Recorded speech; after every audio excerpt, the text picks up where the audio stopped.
simplement rappeler que CPELEC intervient dans 3 domaines d'activité chez l'électronicien, donc sur le process, fiabilisation du process d'assemblage de cartes électroniques. Derrière, on travaille aussi sur les zones à risque. Alors, ça tombe bien dans le sens où quand Jean-Pierre Douchy vous met en place des vernis, solvants ou autres, toutes ces choses-là, il faut un peu les stocker. Eh bien, nous, on est là pour informer, avertir, gérer ces zones à risque. Et puis derrière, on a ce qu'on appelle l'analyse et le traitement de la pollution générée par le brasage et par des applications laser. Quand nos électroniciens font du marquage, du gravage laser sur PCB composants, on va gérer cet ensemble. Alors, on est là, nous, pour accompagner les industriels sur le long terme. Process d'assemblage de cartes électroniques. Nos principes sont diagnostic sur site, intervention sur site, diagnostic, essayer avec notre client d'identifier vraiment la problématique.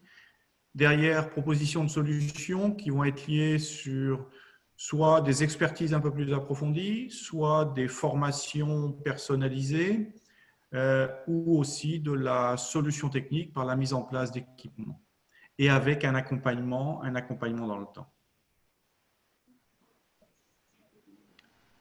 On est très orienté sur la sécurité du collaborateur, l'environnement du poste de travail. Donc, on parle beaucoup de qualité de vie au travail. On en a parlé tout à l'heure, donc tout ce qui est identification des problématiques, zone à risque. On travaille beaucoup sur le document unique. Et puis, pour la santé, traitement des particules, fumée, composés organiques volatiles, gaz, etc., mais liés à l'environnement de travail. Donc, on propose un accompagnement dans le temps. Nos 3 piliers, c'est expertise, formation, solutions techniques, avec un point important qui est chez nous l'obligation de résultat. On est là pour accompagner le client sur ses problématiques, pour l'aider à résoudre ses problèmes. On est là dans le temps et c'est clair qu'on va s'engager. Si une formation ne répond pas à la demande, si un produit n'est pas adapté, eh bien, on remet tout en place. Donc, quelques thématiques ici, qualification d'alliage. On a des formations qualifiantes, ESD, IPC sur différents niveaux.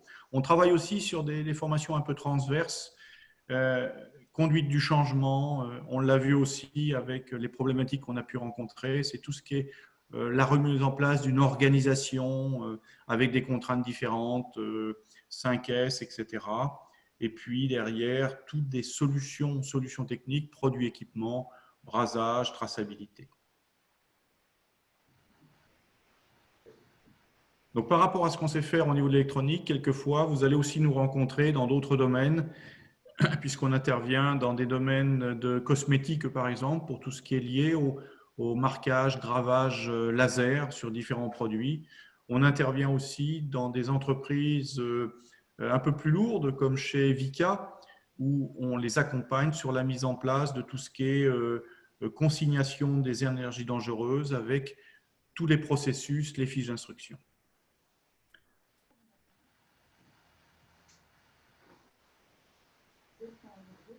Vas-y, Mélissa, voilà. Alors, le point aussi important, c'est que semaine dernière, on a fait intervenir S2P. Cette semaine, on travaille avec AB Chimie. Pourquoi? Parce que ce sont des partenaires importants du réseau PC2A, des partenaires actifs, un réseau qui regroupe des donneurs d'ordre, des sous-traitants, des laboratoires. Donc, pour nous, c'est très important de mettre en avant ces partenaires, de se faire connaître, sachant qu'on est tous orientés vers un seul objectif aujourd'hui, qui est vraiment mettre en avant et faire bouger ce monde de l'électronique. Donc, c'est pour ça que je vais laisser la parole à Jean-Pierre, qui, lui, va intervenir dans son domaine d'expertise propre. Merci. Merci Jean-Pierre, merci. Du coup, je vais rendre le partage d'écran à Jean-Pierre Douchy. Alors Jean-Pierre, ton micro, voilà, parfait, si tu peux le réactiver. Donc là, j'ai arrêté mon partage et je te laisse lancer le tien du coup. avec le bon écran que tu souhaites partager. Et si tu veux faciliter la connexion à Internet, si la webcam te prend trop de bande passante, tu peux l'enlever aussi si tu veux. D'accord. Il faut que tu m'actives le partage d'écran, s'il te plaît. Excuse-moi, vas-y, c'est bon.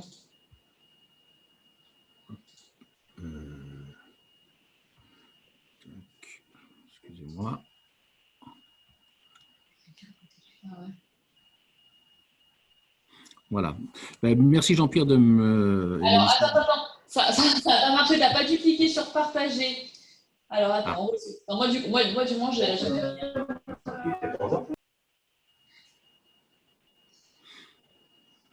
Attends, je reviens. Il faut bien cliquer, choisir l'écran et après mettre en bas le partager. Ah oui, excuse-moi. Hop. Voilà. Et là, donc là, je vois une fenêtre ouvrir Zoom Meetings. Là, c'est bon ou pas? Là, c'est bon. Là, j'ai ton PowerPoint de présentation. D'accord. Merci. Mélissa. C'est bon? Merci Mélissa et merci Jean-Pierre de m'offrir cette tribune aujourd'hui. Merci à tous les participants de vous être rendus disponibles pour cette présentation sur les vernis de tropicalisation. Alors, je ne vais pas faire quelques slides sur la présentation de l'entreprise, mais je vais plutôt montrer une petite vidéo qui va résumer un petit peu ce qu'on est et ce que l'on fait.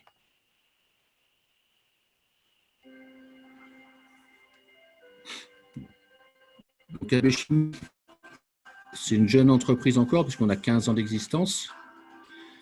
On est spécialisé dans la protection des cartes électroniques en fine et forte épaisseur. Donc, on est qualifié ISO 9001, ISO 14001, parce que le côté environnement, c'est quelque chose d'important aussi chez nous. Même si on est dans la chimie, on peut faire des efforts pour être le moins impactant possible. Donc là, bon, vous avez vu un petit peu les équipements de mélange et de remplissage de nos produits. Donc, on est connu aujourd'hui sur le marché sur tout ce qui est vernis de tropicalisation, donc c'est-à-dire la protection en fine couche, même si on fournit aussi beaucoup de protection en couche épaisse par des résines époxy, polyuréthane ou silicone. Donc, les produits, tout ce qui est vernis, produits de nettoyage, sont des produits qui sont développés chez nous, que l'on valide sur des process machines identiques à ce que vous avez en règle générale chez vous. Donc, si on avait une machine à Semtech, qui sont des équipements de dépose que l'on trouve le plus couramment en France, on a un laboratoire climatique qui nous permet de tester, de faire différents tests climatiques qui répondent aux exigences du milieu électronique. Aujourd'hui, on fournit nos produits dans environ une quarantaine de pays. Voilà. Alors, je vais revenir sur la présentation. Si j'y arrive. Voilà.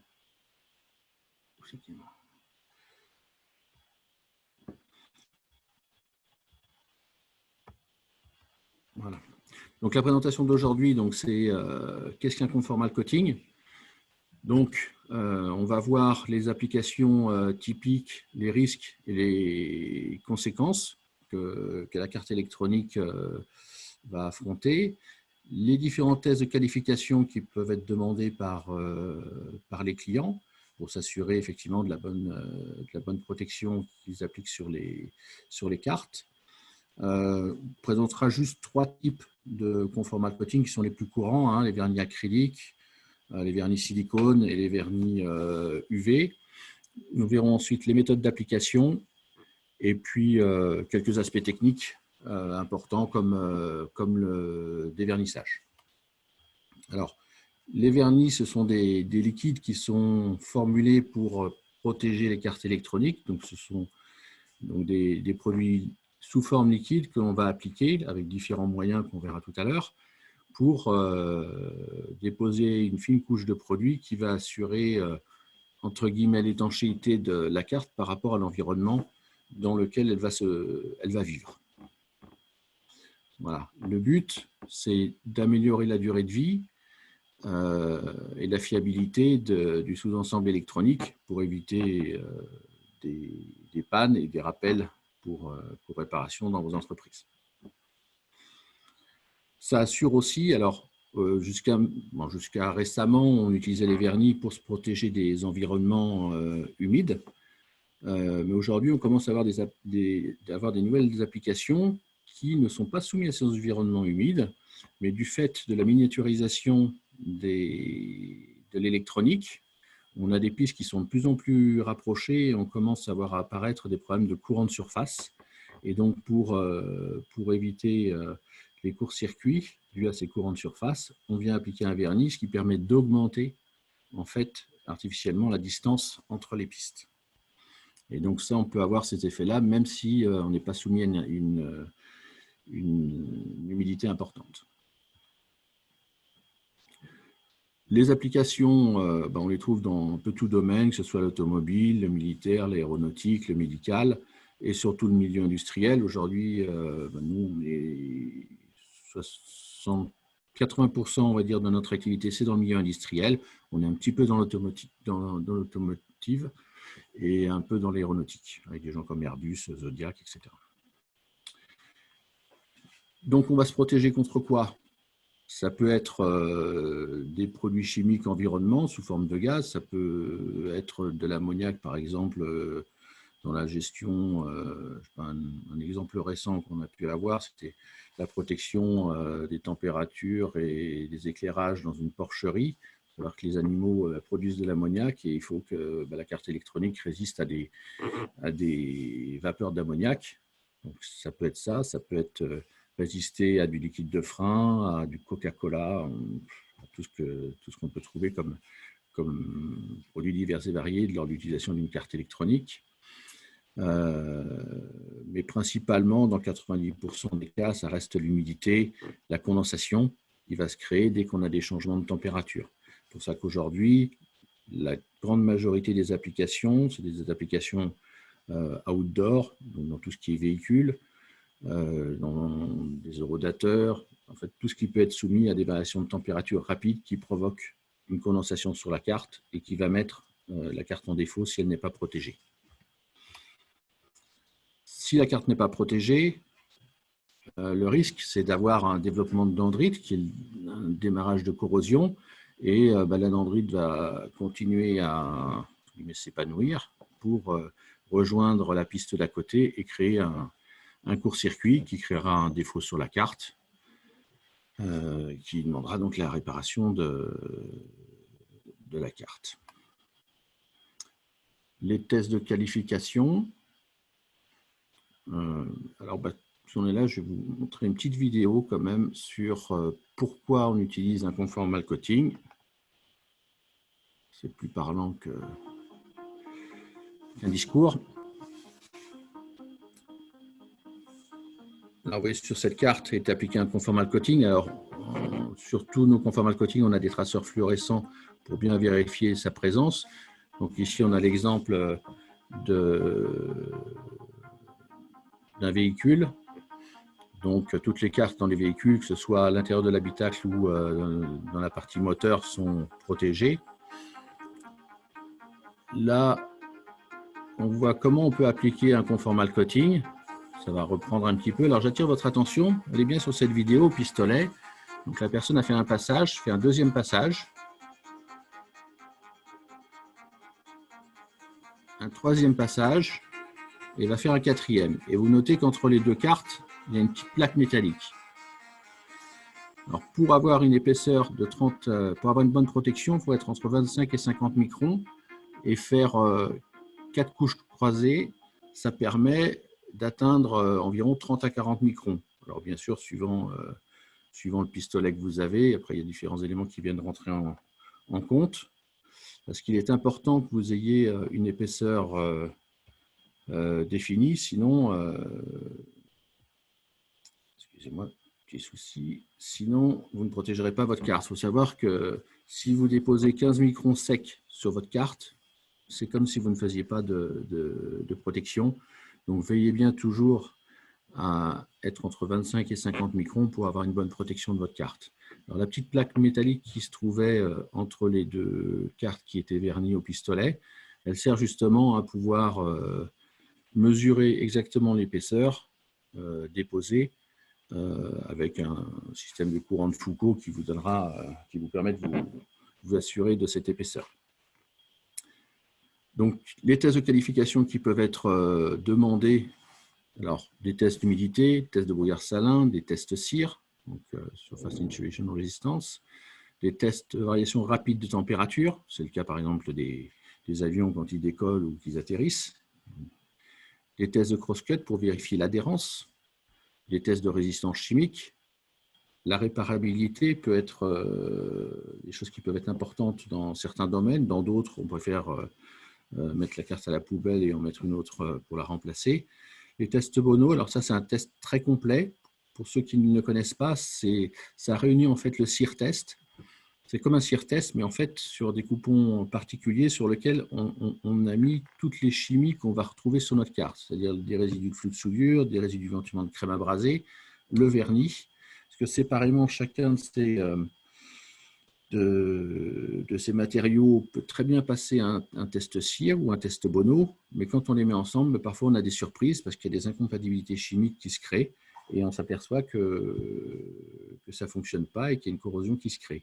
Le test Bono, il permet vraiment de vérifier la bonne compatibilité des différents produits chimiques qui vont rester sur la carte durant toute sa vie et ça permet d'être sûr de la fiabilité donc, de l'ensemble.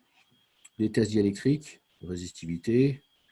Dans l'automobile, ils font des tests de poussière et éventuellement des tests de résistance au gaz. Voilà. Ici, un exemple de test d'humidité environnementale, donc 85 degrés, 95%. Alors, c'est juste un exemple. Suivant les normes, on a des tests qui sont différents. Et chaque entreprise peut avoir ses propres tests. Test de résistance au milieu salin, donc pour toutes les applications qu'on pourra retrouver en bord de mer. Ici, on voit le CIR test. Le test de variation rapide de température, donc c'est une dizaine de degrés par minute. Les tests de cross-cut. Alors, une petite précision sur le test de cross-cut. Donc, on fait toujours un cross-cut sur une surface du PCB où il n'y a pas de trax, de piste. C'est important parce que ça peut générer un défaut sur le test. Et ce qu'on analyse, ce n'est pas cette partie extérieure, mais c'est vraiment le quadrillage.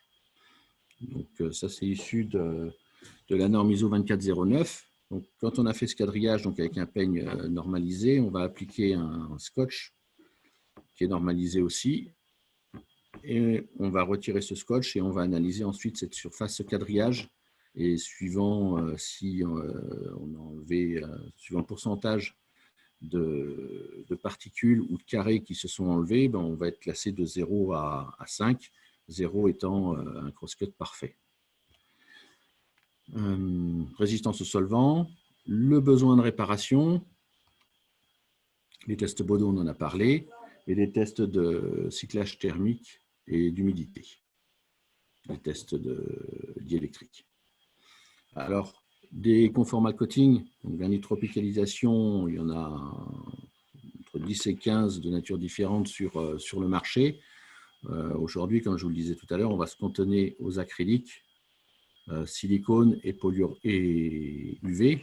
Alors, juste un petit peu leurs avantages, leurs inconvénients. Sachant que les vernis acryliques, c'est 90% du marché. Alors, pourquoi? Alors, dans les vernis, on a des produits de base solvant et des produits qui ne contiennent pas de solvant. Aujourd'hui, les législations évoluent et un jour, on sera amené à ne plus utiliser de solvant pour qu'il n'y ait plus de rejet dans l'atmosphère. Donc, c'est pour ça qu'on voit apparaître aujourd'hui des solutions UV qui ne contiennent plus de solvant ou qu'on voit venir sur le marché des silicones qui ne contiennent pas de solvant non plus. Et on peut s'apercevoir ici qu'en fait, on utilise toujours les mêmes bases, que ce soit en solvant ou en sans solvant. Alors, les acryliques. Alors, chez AB Chimie, le produit star, c'est la VR80BA, qui est le produit non toxique et qui tient une très grosse part de marché en France et de plus en plus à l'étranger. Le gros avantage des acryliques, d'une façon générale, c'est leur bonne flexibilité. C'est des produits monocomposants, ils sont faciles à appliquer, faciles à enlever, ils sèchent relativement vite.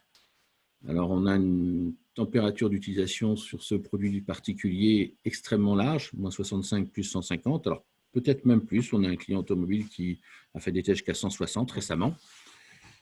Il peut sécher aussi bien à température ambiante, où on peut l'accélérer pour avoir une manipulation plus rapide.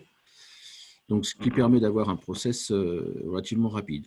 Alors, quand on parle de process rapide, on va dire que sur un produit solvanté, il faut compter 20 minutes entre le temps de dépose, la zone flash de désolvatation et le passage dans un four à chaleur modérée. Il y a une bonne adhésion et il a pas mal de qualifications, que ce soit UL ou des qualifications ferroviaires. Les silicones. Alors, il y a différents types de silicone. Ici, c'est 2 résines silicone, donc avec des températures variables. On peut voir sur cette résine-là, par contre, on a de la très haute température. Alors, ça permet dans certaines applications de profiter de ces températures extrêmement élevées. Alors, un produit que nous, on ne propose pas aujourd'hui, en tout cas, ce sont les élastomères. Donc, c'est ce que vous connaissez sous les fabricants Dow Corning ou Elkem, anciennement Rhône-Poulenc, qui proposent ce type de produits. Voilà, alors c'est des produits généralement qui permettent de tenir à des hautes températures, qui sont souples, plus souples qu'un acrylique. Par contre, c'est des produits qu'on n'accélère pas peu en température, donc ont des process plus longs et des coûts beaucoup plus élevés. L'uréthane, on va passer. Ça, c'est un produit baso, on va passer aussi. Les produits UV, alors ça, c'est la nouvelle technologie qui est apparue sur le marché maintenant il y a 8 ans. Donc, les grosses sociétés, les gros utilisateurs qui commencent à être impactés par les rejets de solvants s'intéressent beaucoup à ces solutions-là. Et à plusieurs titres d'ailleurs. D'abord parce qu'effectivement, il n'y a pas de solvant. Mais en plus, on s'aperçoit qu'une polymérisation UV, au lieu des 20 minutes, on considère quand on considère qu'un process solvant, c'est 20 minutes, un process UV, c'est 2 minutes. Hein, j'inclus bien sûr le temps de dépose, le temps de convoyage, etc. Le temps réel de polymérisation d'un vernis UV, il est inférieur à 1 seconde. Donc, c'est vraiment extrêmement rapide. Donc, ce qui fait le paramètre limitant, c'est plus le séchage, mais c'est la dépose. C'est des produits qui ne sont pas inflammables, c'est aussi un avantage. Contiennent bien sûr un traceur. Alors, ça a quand même certaines limites. Alors, ce sont des produits dual cure UV plus humidité. Alors, tout ce qui est visible va être polymérisé par les UV. Ce qui ne sera pas polymérisé immédiatement, c'est ce qui aura éventuellement pu fluer en dessous d'un composant, puisqu'il ne recevra pas sa dose UV nécessaire. Et de ce fait-là, on a inclus dans la formulation un deuxième système de polymérisation qui permet de réagir avec l'humidité. Là, ça va prendre plus de temps. Généralement, c'est de l'ordre de 48 à 72 heures. Le produit étant 100% diélectrique, ça ne vous empêche pas d'effectuer tous vos tests, la mise en boîtier, etc. Vous savez que de toute façon, dans le temps, le produit va polymériser. Et ça concerne des quantités extrêmement faibles parce que ça concerne uniquement le fluage qu'il y a pu y avoir sous un composant. La grande force d'AB Chimie sur les produits UV, c'est de proposer déjà depuis 5 ans, 7 ans, des produits qui polymérisent non plus avec des lampes mercure, qui elles produisent de l'ozone qu'il faut évacuer, mais on produit aussi des systèmes polymérisants avec des LED. On a des applicatifs depuis plus de 6 ans dans l'automobile où on vient polymériser les vernis UV avec des LED. Le gros avantage des systèmes LED, c'est on utilise la lampe uniquement quand on en a besoin pour polymériser le produit. Sur une lampe mercure, si on éteint la lampe, il faut attendre une demi-heure qu'elle refroidisse pour pouvoir la rallumer. Donc ça permet d'étendre la durée de vie des systèmes de lampes énormément, d'autant que déjà les LED, c'est une durée de vie d'environ 20 000 heures, 20 000 heures pour 2000 heures pour une lampe mercure. Bon, ici, il y a deux produits vernis 526-746, mais on fournit aussi des produits plus épais pour venir aider à solidariser des composants, pour faire des dames autour de composants sur lesquels on ne souhaite pas qu'il y ait de fluage. Voilà, c'est ce qu'on peut proposer. Bon. On propose bien sûr des produits annexes, tout ce qui est produit pour enlever les vernis, des diluants, etc. pour les différents produits. Alors, AB Chimie, on s'est fait connaître parce qu'on essaie toujours de proposer des alternatives vertes et on regarde un petit peu chez tous les clients les problèmes qui peuvent être rencontrés. On essaie d'apporter des solutions. Donc, on n'est pas une multinationale, comme nos gros compétiteurs, mais on a l'avantage de pouvoir proposer des solutions sur mesure. Les méthodes d'application. Donc, un vernis, on peut l'appliquer au pinceau, en spray, donc, ou par aérosol, ou au pistolet, excusez-moi, en trempé ou avec des machines de dépose sélective. L'avantage du pinceau, c'est rapide, il n'y a pas d'investissement. Le gros désavantage, c'est que la dépose est difficile à reproduire puisque ça dépend de l'opérateur et sur chaque carte, vous aurez une dépose qui sera différente. La toxicité, les odeurs, puisque généralement l'opérateur va avoir la tête juste au-dessus de ce qu'il est en train de te protéger, et la génération de bulles due à l'application au pinceau. Pour les applications en spray, donc aérosol ou pistolet, donc je rappelle l'histoire des 4 couches croisées qu'on a pu voir dans la vidéo, c'est extrêmement importante. Si vous n'avez pas assez de résidus secs, donc après évaporation des solvants, vous ne protégez pas votre circuit. Pour les gens qui travaillent en aérosol, faites très attention. Il y a toujours très peu de matière sèche dans un aérosol. C'est entre 10 et 15%. Ça veut dire que si vous devez avoir 50 microns, enfin, on va dire 30 microns, il va falloir déposer 300 microns mouillés, ce qui paraît énorme quand on dépose, quand on applique à l'aérosol. On voit souvent des gens qui appliquent et finalement qui ont trop peu de vernis sec sur la carte et donc en fait ils ne protègent pas leur carte. Le dipping, donc c'est le trempé. Il y a 2 types d'équipements qui existent. Les équipements où on va faire un trempé vertical ou un trempé horizontal avec des systèmes de protection pour protéger les connecteurs, etc. Pour le trempé vertical, il faut absolument que la carte soit designée pour, c'est-à-dire que tous les composants non étanches et tout ce qui est connectique soient d'un seul côté de la carte. Donc ici, pour ne pas être trempé dans le bain. Les machines de dépose sélective, alors il y a pas mal le plus connu ici en France, c'est Assemtech, mais il y a d'autres fabricants comme PVA, on voit apparaître REM aujourd'hui, différentes autres marques. Quand on travaille sur une ligne de dépose sélective, il y a plusieurs zones. La zone de dépose, il peut y avoir éventuellement une zone de contrôle. La zone d'extraction des solvants, c'est une zone extrêmement importante. Et un four pour accélérer le séchage du produit. La zone la plus importante, à mon sens, celle qui risque de générer le plus de défauts, c'est la zone d'extraction. Souvent, elle est sous-dimensionnée.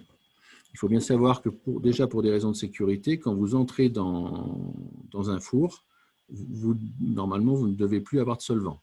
Parce que si vous entrez un solvant et que vous apportez de la chaleur, vous allez dépasser largement le point d'éclair et il y a un risque d'inflammation. C'est une première chose. La deuxième chose, si les solvants ne sont pas évaporés, vous risquez de former une croûte et d'enfermer en fait du solvant sous la croûte, ce qui fait que vous aurez un produit qui va rester pégueux en sortie de four. Le solvant, lui, finira par sortir, mais vous verrez apparaître des bulles en fait dans le film de vernis. Alors, pour bien extraire les solvants qui sont dans le film de vernis, ce qu'il faut, c'est avoir une aspiration non pas forte, mais douce. Un bon séchage, c'est juste un renouvellement d'air. Alors, dans certaines usines, il n'est pas possible de réguler l'aspiration, puisque c'est une aspiration qui est centrale à l'usine. Par contre, ce qui est toujours possible de faire, pour éviter d'avoir un flux d'air très rapide à la surface du PCB qui vient d'être verni et de créer une croûte, c'est d'augmenter les entrées d'air. Si vous ouvrez le dessous, par exemple, de votre zone flash, de votre zone d'extraction, l'entrée d'air va être plus grande, ça va ralentir la vitesse de l'air à la surface de votre PCB. Puisque l'extracteur, lui, s'il doit extraire 1000 m3/h, qu'il ait des toutes petites entrées ou des grandes, lui, il extraira 1000 m3/h. Mais par contre, le flux sera largement ralenti si les entrées d'air sont plus grandes. Comment choisir le conformal coating? En fait, c'est à vous de définir qu'est-ce qui est le plus important pour vous. Alors, ça peut être votre client final, il veut absolument que le produit ait une qualification UL 94 V0, par exemple. Bon, ben, ça, vous ne pouvez pas discuter là-dessus. Ça peut être les tenues en température, ça peut être le besoin de réparabilité. Et en fait, en faisant un petit arbre de choix, alors ici, on a choisi un produit qui soit ou réparable ou pas. Si on n'a pas besoin de réparation, on peut utiliser tous les vernis, vous pouvez imaginer. Si le vernis a besoin d'être réparé facilement, ça va tout de suite limiter le nombre de possibilités. Et rapidement, on va définir le produit le plus adapté à votre process, aussi par rapport à son environnement. Bon, ici, quelques noms de fabricants de machines de dépose sélective. Donc, effectivement, la dépose sélective, ça permet d'avoir un process très rapide, un process en ligne, plus besoin de masquer, plus besoin de démasquer. Par contre, c'est des investissements qui peuvent être très importants. Donc, ces investissements, ça peut limiter l'accès pour les petits sous-traitants. Par contre, on ne protégera pas non plus sous les composants, à part éventuellement les effets capillaires que l'on connaît tous. Pour assurer une bonne adhésion, les PCB doivent être secs. Alors ça, c'est quelque chose que j'aime bien rappeler, parce que tous les sous-traitants électroniques savent que pour ne pas avoir de microbouillage, par exemple, il faut avoir des cartes qui soient bien sèches avant, qui ne contiennent pas d'humidité avant de mettre la crème à braser ou mettre le flux, etc. pour que lorsque l'on passe à la vague ou on passe dans le four de refusion, on n'ait pas des micro-explosions qui créent du microbouillage. Il faut savoir que c'est, alors pas tout à fait la même chose, mais on a besoin aussi pour les conformal coating d'avoir des circuits qui sont secs. Parce que si vous avez un FR4 qui est plein d'humidité, et l'humidité, le FR4, il est capteur d'humidité, il va se charger à 100% de l'humidité possible en 3 jours. Et si vous êtes plein d'humidité, le risque que vous avez, c'est d'avoir des problèmes d'adhésion. Alors aujourd'hui, dans la plupart des cas, on vernit sur des cartes qui ne sont pas lavées, sur du no-clean. Si on vient rajouter en plus de l'humidité, on multiplie les risques. Donc, si vous êtes en ligne, vous posez vos composants, vous faites la refusion et vous allez tranquillement vers le coating, pas de souci. Mais si vous utilisez votre machine de vernissage une fois par semaine, le vendredi par exemple, et que vous stockez toutes vos cartes pour attendre le vendredi d'avoir un nombre suffisant de cartes à vernir, eh ben, dites-vous bien que les cartes faites le lundi, mardi, mercredi, vous avez un risque d'avoir des problèmes d'adhésion sur ces cartes-là parce qu'elles seront pleines d'humidité.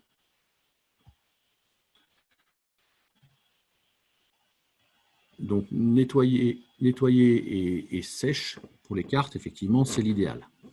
Même si 95% des gens ne nettoient pas les cartes. Il faut savoir qu'aujourd'hui, il n'y a que les militaires qui nettoient. Le médical, ça va être à peu près tout. Voilà, pour des raisons de sécurité. L'aéronautique, bien sûr.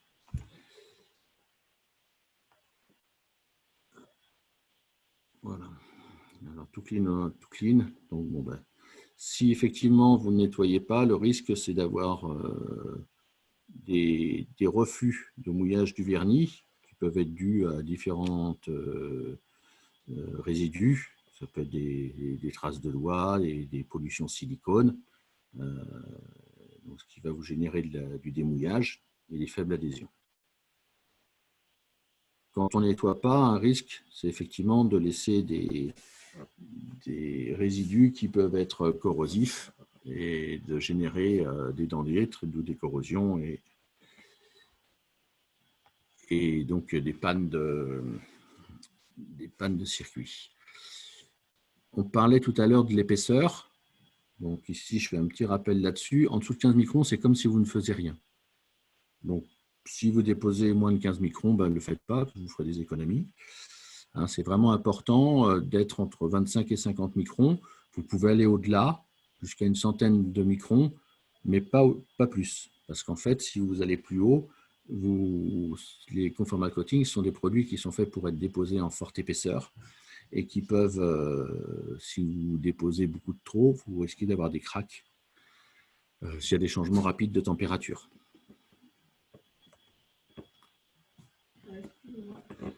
Les viscosités générales qu'on peut utiliser, donc pour les machines de dépose, c'est en règle générale de l'ordre de 65 centistock, un petit peu moins sur les machines PVA.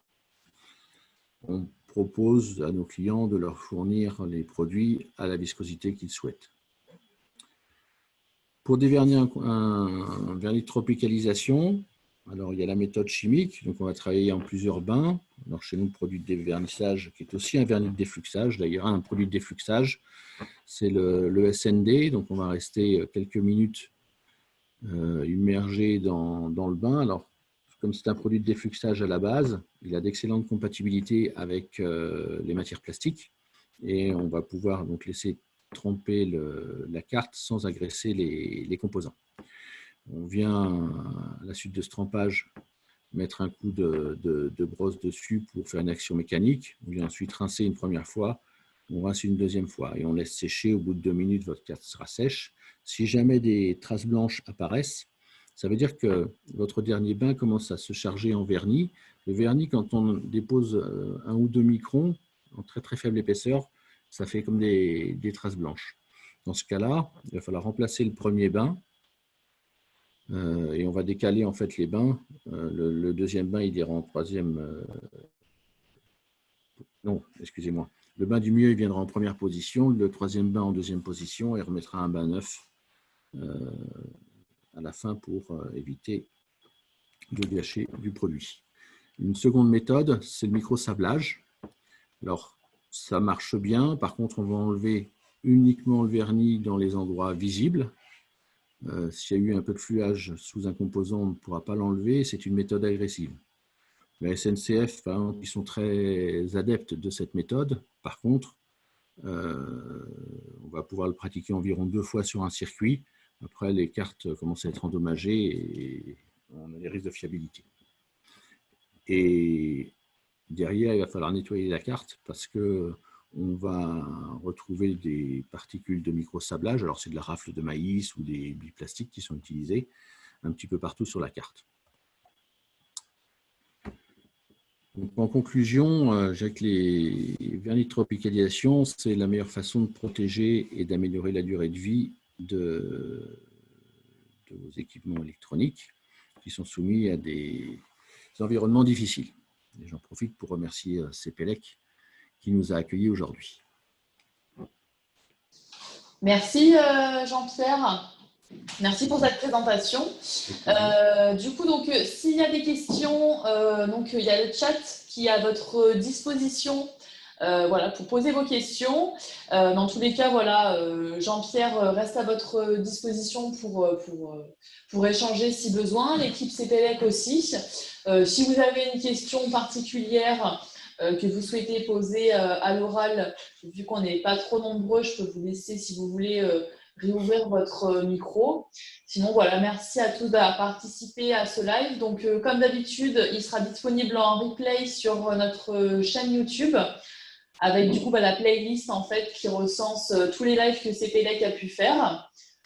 Voilà. Donc, merci à tous.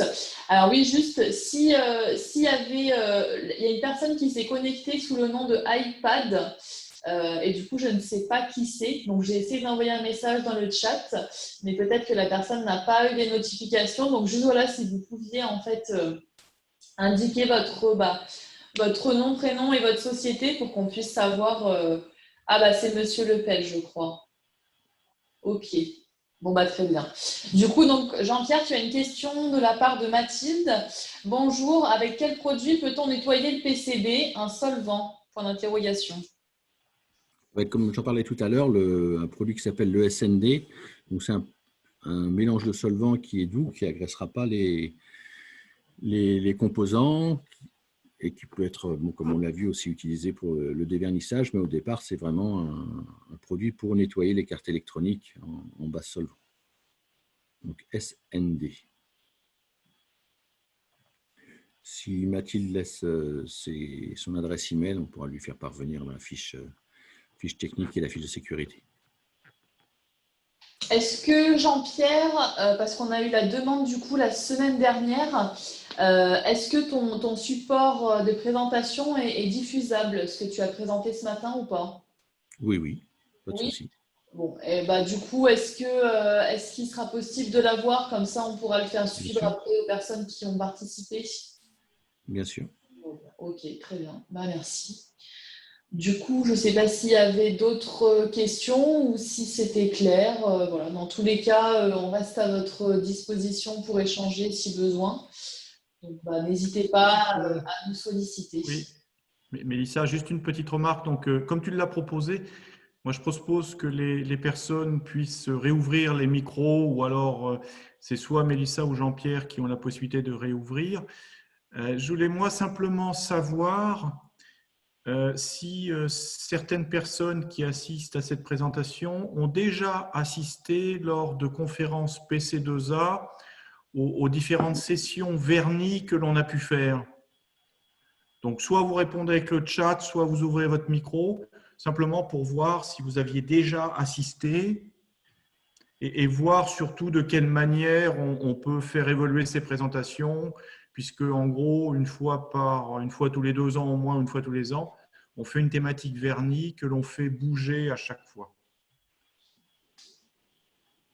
Donc là, j'ai une réponse de Monsieur Huche qui, lui, n'a pas participé. Et d'un autre côté, est-ce qu'il y a d'autres thématiques, d'autres points sur le vernis que vous aimeriez que l'on aborde?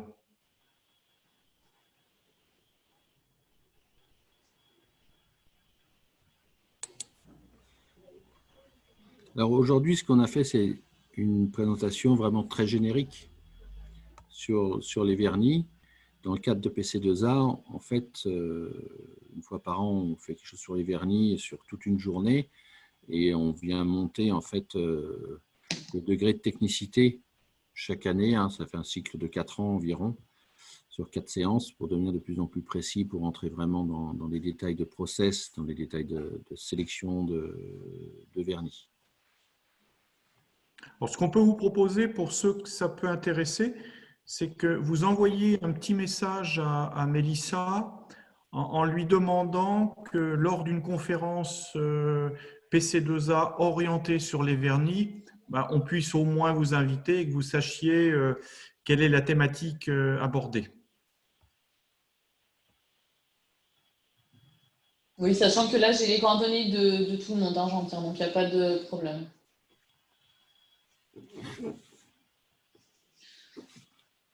Ok, très bien. Écoutez, s'il n'y a pas d'autres questions, ah si, je n'ai pas. Ah. Il y en a deux autres. Avec quelle référence de flux avez-vous des tests Bono? Alors, on, on a fait des tests. Alors, il y a eu des tests, alors ou chez nous ou ailleurs, qui ont été faits avec différents types de flux. Ce qu'il faudrait, c'est que le participant me contacte en dehors de la session pour qu'on regarde sur son flux particulier s'il a déjà été testé par un de nos clients ou des tests qui sont faciles à réaliser. Pour nous, c'est avec les flux de chez Inventec, parce qu'Inventec est un de nos partenaires et distributeurs, notamment sur l'Asie. Après, on a différents clients qui ont fait des tests, qui nous ont fait faire des tests sur leur propre crème à braser. Voilà, que la personne qui pose cette question n'hésite pas à me contacter directement. Une question aussi, dans le cas de surmoulage de résine type polyamide ou autre sur PCB à des températures autour de 200 degrés, est-ce que le vernis va résister? Alors oui, parce qu'on a un temps extrêmement court, enfin on va refroidir très très rapidement. Alors on peut, par sécurité, on peut utiliser un vernis comme le SVP52 qui tient lui à 260 degrés, 200 degrés en continu, 260 degrés en pointe. Une pointe, c'est considéré 3-4 heures. Donc là, mais un vernis comme la VR80, on a pu le vérifier même pour, alors c'est pas sur du surmoulage, mais quand les gens viennent passer à la vague une carte donc sur la face bottom et qu'on a déjà verni la carte avant, donc on a une température sur les pins du connecteur qui peut monter à 150, 160 degrés environ par conduction thermique et on n'a pas du tout d'altération du vernis. Alors j'ai Monsieur Huche qui a affiché un pôle d'intérêt. Par contre, s'il pouvait mettre son micro et exprimer son besoin, ce sera plus pertinent que je lise ce qu'il a mis. Bonjour. Bonjour. Maintenant, je me suis permis d'intervenir parce qu'effectivement, dans le cadre de mon entreprise, on réfléchit en fait à une matrice de choix pour sélectionner en fait un vernis en fonction des différents éléments qui sont présents sur les process d'assemblage précédents, le process de vernissage. Donc, on retrouve on retrouve forcément des étapes de refusion avec différentes crèmes à braser, avec ou sans plomb. Donc, différentes chimies de flux, hein, parce que les historiques, on va dire, sur les deux procédés d'assemblage ne sont pas les mêmes. Donc, on n'a pas les mêmes fournisseurs de crème. Et derrière, on a aussi des fois un process de vague ou de vague sélective, voire de robots en fait, de brasage. Et là, je me posais moi la réflexion en tant qu'ingé process sur comment choisir le vernis en fonction de tout ça. Parce que l'objectif n'est pas forcément d'avoir un vernis pour pour chaque application, mais éventuellement un vernis qui est commun à tout le monde. Donc c'est ça que je venais un peu chercher dans cet échange-là. Donc j'ai bien apprécié comment la matrice, l'aspect sélection, on va dire, en fonction des différents critères, parce que ça répondait un petit peu à mes questions. Mais je me rends compte que le sujet est quand même assez ouvert et donc moi je suis intéressé là-dessus en fait. Après, dans votre cas précis, donc vous avez sur votre carte différentes crèmes à braser ou différents flux. Le test effectivement idéal pour vous, dans le choix du vernis, c'est de prendre un vernis qui passe les tests Bono, puisque là, on va mettre ensemble les différents éléments et on va regarder comment ils se comportent ensemble. Donc là, c'est vraiment typique d'un besoin pour faire un test Bono. Et c'est un test que je vais devoir réaliser sur chaque type d'assemblage, quoi. Si vous utilisez des assemblages différents à chaque fois, oui, en règle générale, chez un sous-traitant électronique, alors je ne sais pas si vous êtes plutôt bureau d'études ou autre, mais chez un sous-traitant électronique, en règle générale, ils ont une crème à braser, un flux. Ouais. Vous, effectivement, si vous avez à chaque fois des flux différents, des crèmes abrasées différentes, oui, ça multiplie les tests. J'ai pas forcément ça, moi, je travaille chez Deltador, donc on maîtrise à peu près ce qu'on fait. Au niveau process, on n'est pas sous-traitant pur, mais aujourd'hui, on se pose la réflexion éventuellement d'un changement de vernis et ouais, la question se pose de comment le choisir en fait. Et non, mais j'ai bien apprécié. Enfin, moi, c'est pour ça que j'ai répondu en disant que moi j'étais intéressé par ça en fait. C'est pour ça. Après, forcément, c'est moi qui vais la construire et puis et voilà. Mais j'ai eu les éléments en fait qui répondaient pas mal à mes questions en fait dans votre présentation. N'hésitez pas à revenir vers nous, hein, on travaille déjà avec vous sur des silicones. N'hésitez pas à nous contacter derrière pour qu'on approfondisse le sujet avec vous, ce serait avec plaisir. Ouais, ça marche. Merci beaucoup. Je vous en prie. Autre question, quel cycle d'étuvage préconisez-vous avant dépose du vernis? Et combien de temps avons-nous pour vernir une fois sorti d'étuve? Alors, si on souhaite enlever 100% de l'humidité, il faut passer 12 heures à 110 degrés. Nous, alors c'est quelque chose qui est compliqué, d'autant qu'il y a certains composants qui peuvent ne pas résister à ces températures-là. Nous, pour toutes nos éprouvettes, et puisque tous les lots qui sortent de chez nous, on les teste, bien sûr, on teste leur adhérence avant de les envoyer chez des clients. Nous, on fait 4 heures à 80 degrés pour sécher nos éprouvettes. Hein, on va retirer 80-85% de l'humidité et on a de bonnes adhérences.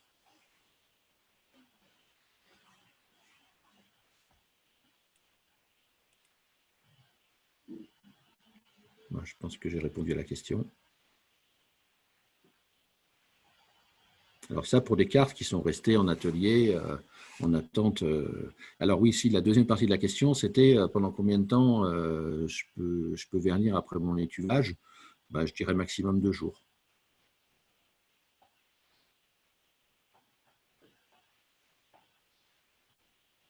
Si un jour, lors d'une production, il y a 2 tests très simples. Hein. Si un jour vous apercevez que vous avez des problèmes d'adhérence après la dépose de votre vernis, hein, dans les heures qui suivent ou immédiatement d'ailleurs, le premier test à faire, c'est reprendre des cartes, les sécher et ressouder vos composants, etc. et voir si vous avez le même phénomène. Si vous avez toujours le même phénomène, donc en prenant bien sûr le même lot de cartes nues, hein, si vous avez toujours le même phénomène, nettoyez votre carte nue. Déjà, ça vous permet de savoir si c'est juste un problème d'humidité dans la carte ou s'il y a des résidus. Ça peut arriver sur des lots de cartes nues, hein, où il suffit qu'il y ait un mauvais rinçage après le passage dans les bains de galvanoplastie et qui vont limiter fortement l'adhérence, voire rendre l'adhérence impossible. Faites attention si vos fournisseurs, suivant les vernis épargne, alors il y a des vernis épargne qui apparaissent parfois sur le marché, alors en règle générale ils disparaissent rapidement, mais il y a des vernis épargne qui ont des très mauvaises mouillabilités et on ne va pas réussir à adhérer dessus. Aujourd'hui, les gros faiseurs en tout cas achètent beaucoup de produits de cartes nues sur la Chine. Le problème, c'est que les Chinois, ils ne donnent pas toujours toutes les informations ou ils ne préviennent pas forcément sur s'il y a un changement de vernis épargne. Alors, on voit que sur le marché, ces problèmes d'adhérence liés à des lots particuliers ou à des moments particuliers, c'est souvent parce qu'il y a eu un changement et que l'utilisateur n'a pas été informé. On voit que ces vernis épargne où il y a des très mauvaises adhérences, des très mauvaises mouillabilités, ça se mesure aussi, hein. Ils disparaissent de même du marché parce que alors, tous les clients ne vernissent pas, mais quand on a besoin de vernir, si on n'arrive pas à avoir une adhérence correcte, on change de fournisseur. Alors, quel est le vernis qui aura la meilleure adhérence à une résine dans le cas d'un surmoulage polyamide? Je ne sais pas. Là, il va falloir faire un essai. Sur un surmoulage polyamide, je ne sais pas vous dire. Là, il faut sur polyuréthane, sur époxy, oui, sur polyamide. Mais on peut, si vous avez des pièces, on peut vous appliquer des vernis différents sur vos pièces et puis vous faites un test. Éventuellement ensuite une coupe pour vérifier la bonne adhérence. Les couches entre elles. Très bien, merci Jean-Pierre et puis merci aux participants. Alors juste un point, on voit que le vernis c'est quand même un métier qui a beaucoup de sujets, beaucoup de thématiques. C'est pour ça que nous, depuis maintenant de nombreuses années, on fait avec PCE2A des thématiques. Mélissa va refaire un point avec vous d'ici quelques jours. Petite enquête, n'hésitez pas à solliciter, mettre en avant ce que vous aimeriez voir et nous, ça nous permet de nous orienter sur nos futures thématiques. Alors, j'ai juste une dernière question là, de Pascal Méret. Les 4 couches croisées sont faites consécutivement ou il faut sécher entre les couches? Non, consécutivement. Consécutivement, je répète. Très bien, merci. Parfait. Donc, je pense qu'on va s'arrêter là. Donc, merci, je répète, à ceux qui ont assisté. Merci surtout à Jean-Pierre parce que